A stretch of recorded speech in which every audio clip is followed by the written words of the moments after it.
Okay, so another day, more tech here on Tech of Tomorrow. For you folks who follow the channel, you guys will remember that a few years ago, I got my hands on a brand new LG OLED TV, and this thing looked amazing. Curved screen, 65 inches. I mean, it was a badass TV at its time. And I really thought that, it's going to be a long time before I'll see a TV that can compete with this, especially at a lower price.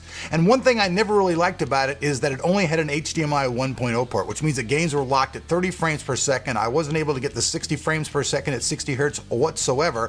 And for gaming and surfing on the internet, that TV was just kind of okay. But now, LG has given me another TV. Now this is a nano cell TV. It's the latest technology from these guys, and basically nano cell technology takes all of your pixels and just has them so compressed that the image that you see on the screen is just completely solid.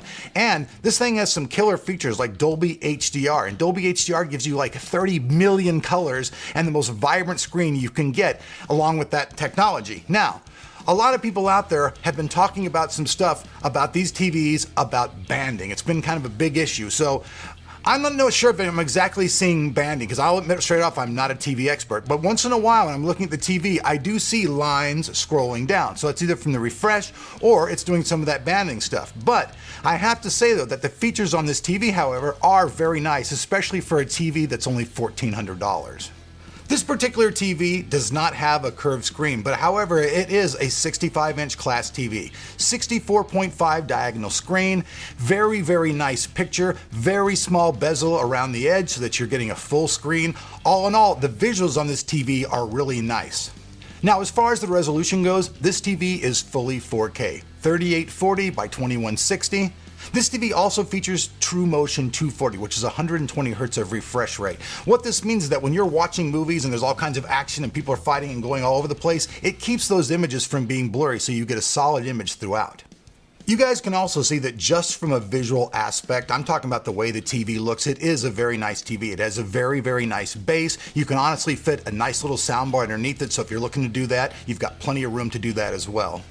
And if for some reason you do not want to set the TV on a stand, you want to set it on the wall, this TV does have a VESA mount option, so you can stick it right on your wall and play all your games. Now, as far as gaming goes, if you guys have read the reviews around the net, everybody's pretty much telling that this is like the TV for gaming. Now, I will say it is good for gaming, but there are some things about it that could absolutely be better. Now, true, you do get the HDMI 2.0 port, so you get 60 frames per second at 60 hertz in your gaming, but the response time is only 15 milliseconds, which is kind of slow for gaming, and it's also an IPS-based panel.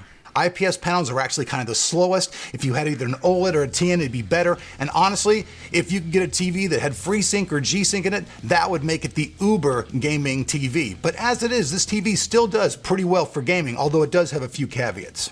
Love it or hate it, this TV does feature WebOS 3.5. Now, even though this WebOS is kind of convenient built into the TV, I found that when watching stuff through it didn't compare to my Shield or to my Fire at all. The picture just had lacking. That's the only thing I can say, it lacked. Like when I went on my Fire TV and I was watching the show called Andromeda, it looked perfectly crisp, really nice, true 1080. But when I went and watched it through the app to the WebOS, it did not look that well at all. So the WebOS is kind of a two-way street.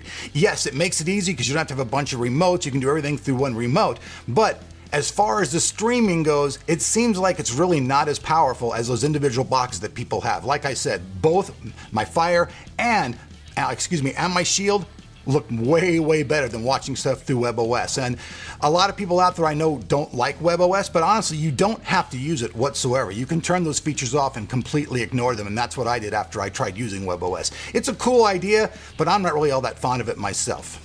But if you do happen to love the WebOS, check it out. The remote control itself has buttons so you can jump right to Netflix or right to Amazon by a click of a button. And the rest of the layout of the remote control is very simple to use. There's nothing confusing whatsoever. And looking at the remote control, you guys can figure it out easily.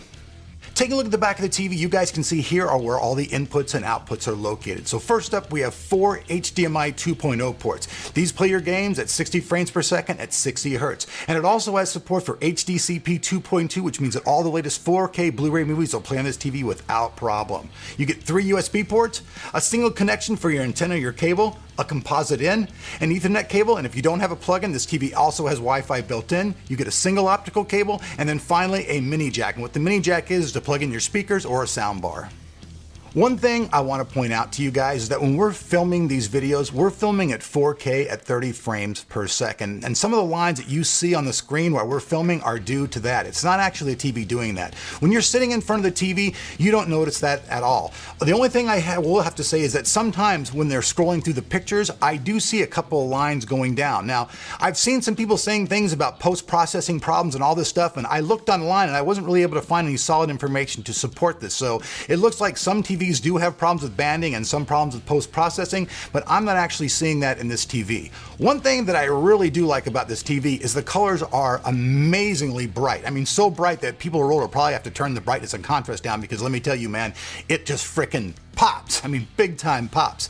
And that's really nice. And plus, text, when you're surfing online or seeing text on screen, is so dense that it looks really nice. It honestly looks like it's being anti-aliased. I don't think it is, but it looks that nice. So if you're into doing tech stuff, surfing the internet and all that, this TV is really good for that. And like I said, even though it's not the absolute, best solution for gaming, obviously you can get killer monitors out there that have the best features, G-Sync, 144 hertz, all that stuff. But think about it. This is pretty much a TV that sits in your living room, and it does have the ability to game. That's pretty good. Is it the best? No. It has a few caveats, but it'll still do it. This TV comes in the market, like I said, at about $1,400 right now. And it really does look really close to my old OLED TV that I had. Now, take in mind, there's new OLED TVs now. There's going to be some coming out next year. Technology on TVs, if you guys know, is jumping so frickin' fast. It's like bunny after bunny after bunny. So that, even by a few months from now, this TV is probably going to be outdated. But honestly, the screen and everything, the way it looks to me almost as good as that OLED picture. In some ways, it's nicer. The sound, let me talk about that right now. Inside of this, it has Harman Kardon sound. That's right. 2 speakers, 20 watts each, and it actually has virtual surround. That's right. So if you like surround sound, you don't have to actually put different speakers in there because it'll simulate it. And when you turn the volume up full blast on this TV, it still sounds really good. There's no distortion, there's no weirdness. It's really nice. So if you don't want to use a 5.1 system or a sound bar, I really do think that the sound in the TV is pretty decent. Is it the best in the world? No, but usually, come on, let's just face it, speakers inside of a TV usually suck. These definitely don't suck. Evacuate the city. Engage all defenses. And get this man a shield.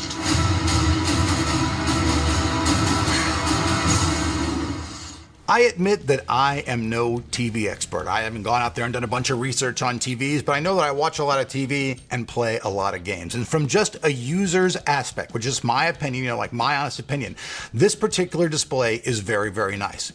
You get a 65-inch TV, lots of features, decent speakers, a price that's under $2,000 for a TV that has a lot of stuff out there. It does seem like some people out there just don't like LG TVs, period. And I mean, that's just the way it is. I've heard a lot, Samsung's better, but honestly, I think those two companies are like pretty much head and head. They're both kind of the same thing. Every company has its caveats. This, particular display has its caveats as well, because like I said before, it's not the absolute best thing for gaming because there could be a lot better features, but it does do gaming at 60 hertz, 60 frames per second, which is what a lot of people want. So at the end of the day, if you're looking for a TV that won't break the bank, that has lots of features that'll let you game, sounds good, and all that stuff, this TV is something you should definitely check out. If you get a chance and you can go down to like Best Buy or somewhere like that, you should definitely go and see it in person and see what you think. Me personally, overall, I think it's a very, very nice TV with just a few caveats that make it not the best for gaming. So I'm Eric. You guys have been watching Tech Tomorrow. Like usual, we'll have links down below, so if you want to find out more information about it, do so. The average rating of the TV, however, are 5.0 out of 5.0. What does that say?